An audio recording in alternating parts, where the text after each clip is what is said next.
project that we have going on right here behind us. And this is a little forest dwelling. And you can see there's a lot of forest here, and there's a very small dwelling being built. And you can see it's got a roof on it already. The shingles are up there. I'm pointing over my shoulder. Hopefully it's back there where I'm pointing. It's a shed roof, which is just a one pitch angle. So that makes it kind of unique. It's 2 stories, which makes it kind of unique. And it's in a really picturesque setting, and it's being built by 2 28-year-old young men with almost no experience in building, and yet here they are building away. So let's go take a look at it and see some of the more unique features, and we'll just kind of do a series here on this. I'm going to wind up interviewing the 2 young men about this project and what they're doing and why they decided to do it. It's got a pretty good story about it. So let's take a little closer look. So the dimensions on this building are 16 feet long and 12 feet wide. And they're building it very stout materialist that they put together for this. It's in a 4-season climate in the Pacific Northwest. They had to cut this landing out of the side of the hill because there was a nice slope going down this way, and there was no level ground here, and so they had a guy come in with a piece of machinery, an excavator, and they had to remove some trees. You can see how thick the trees are in the surrounding area here. So they took out some trees right here, and then they cut the bank and laid it over and made themselves kind of an irregular shaped landing, which was kind of nice, so that it wasn't just a square, flat, thing in the forest. And so it's got an odd shape to it, but it's about a 50 by 50 landing. And it gave them more than enough room. They put the building over here in this corner, which is actually solid ground where the ground was moved out. This is fill over here, so they didn't want to put it right on here because they want this to have time to settle and pack down better. So the weight of the building's over here on undisturbed ground, if you will, solid landing. They got a nice overhang on the front and back. They did a 3-tab shingle. They need a pretty stout building because this is a heavy snow, or can be a heavy snow area in the wintertime, and it does get very cold here in the wintertime. So one of the things they thought about when they were building was wanting to make sure it's well insulated. And so this building is being built out of 2x6 framing rather than a lot of what you'll see, a lot of sheds and tiny houses and these small dwellings made out of 2x4s, which is fine.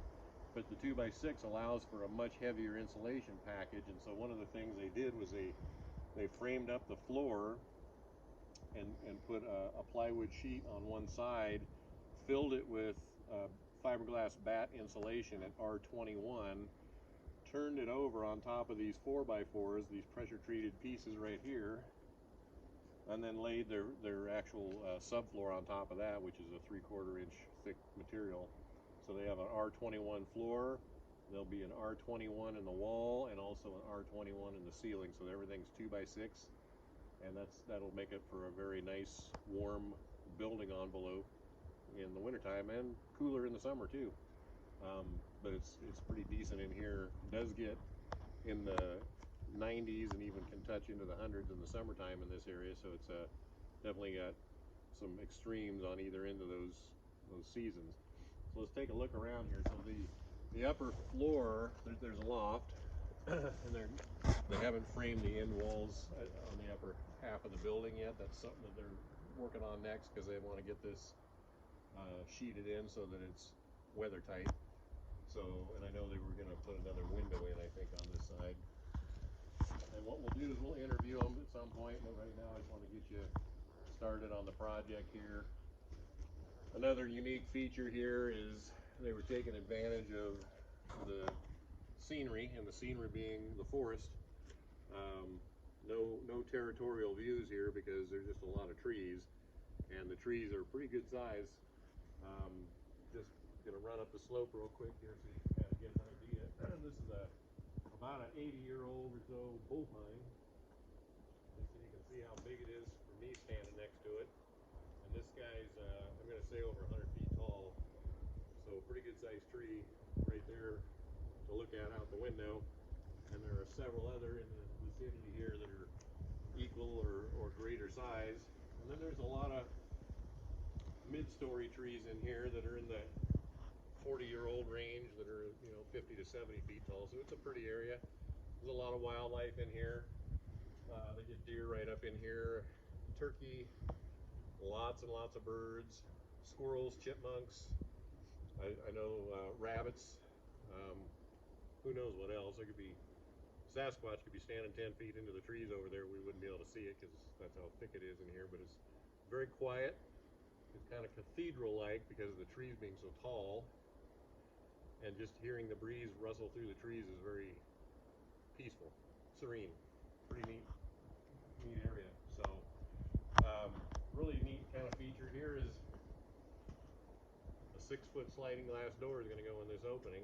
So that's giving them a maximum amount of glazing and natural light and ventilation to come into the house, and a really great picture window to look out at the forest out here, which is kind of neat. And then above me on the second floor is another really big window opening sitting up here, which is 4 foot by 6 foot. So it's as wide as this slider is and 4 feet tall, which will make a real nice light and ventilation and viewing area up top there, which is also a pretty unique feature. In here we've got it's a compact layout. This is not a big space at 12 by 16, which is actually 11 by 15 inside the walls, because the walls take up a foot on either end and just from side to side of the floor. So they're going to be putting in a small bathroom over here in this corner, and they put a window in for light and ventilation again for that space. And then their kitchen will sit over here, and they've got another window over here, again light and ventilation. When you're cooking, you're going to need some ventilation there. When you're in a bathroom, you're going to want some ventilation there. So they've got that covered. And then it's an open floor plan otherwise, just the one bathroom, which I think is 4 foot by 6 foot. And so that's the only downstairs wall right here. So living area to the other side here, and then their upper story here, which is pretty substantial. It's almost the full footprint of the floor again. So it's going to be 11 foot by 12 as the upstairs loft area, and that's as big as a regular bedroom. I mean, any bedroom in a house, 10 by 10, 10 by 12, 12 by 12. I mean, those are pretty standard bedroom sizes other than a master bedroom. So it's a pretty good sized floor up there. Again, 2 by 6 construction with plywood floor. They're going to do plywood on the walls on the inside as well as the outside. So they're going to have a really thick, heavy, stout building when they get done, which is really nice. And then the loft, being a shed roof, it has about a 4 foot sidewall over here, so you really can't, I mean, you can crouch underneath of it, and that I think is where the bed will kind of sit to that side where you don't need to stand. And then to the other end over here, it's a full I want to say 8 feet. So you can, I'm taller than most people, so I can stand up pretty much halfway across the floor without having to bend my neck or head or anything. But if you're shorter, you've got more walking space. If you're taller, not so much. But it's a big area up there. I think they're talking about office, and the bed goes up there, and so they've got good amount of space. So I thought you might get a kick out of this. We're going to interview the kids and have a conversation with them about what got them thinking about doing this, and what made them say, I don't want to do the standard, spend money on rent and houses and whatever, and let's see what they have to say. But I wanted to get this series started and show you this really interesting build as it's in progress right now. So I know their next move is to frame in the 2 end walls up here, and then sheet the whole thing, and then get the windows and doors in so that it's weather tight. And then from there, they're going to have to do their plumbing and wiring, and then from there they'll be able to put their insulation in. So let's just see how that all goes and see what they do. And again, they got almost no building experience, so they're really learning as they go. It's a pretty steep learning curve to not really know a whole lot about this, and yet dig in and figure it out as you go. And you know, they got some mentors that they're working with that are helping them do the design and learn how to do the framing and so forth. And they're picking it up really fast, and they're doing a really great job on it. And I think they're really enjoying the whole idea of what they're accomplishing here for themselves, and getting out of the rent trap and getting out of city, because they were city kids. So I'm kind of giving away a little bit, but we'll get them on camera here shortly, and we'll get a video up about how this came about. So anyway, don't want to drone on. We'll see you on the next video. We'll see what they're up to next, and we'll keep you apprised of the progress. Till then, we'll see you there.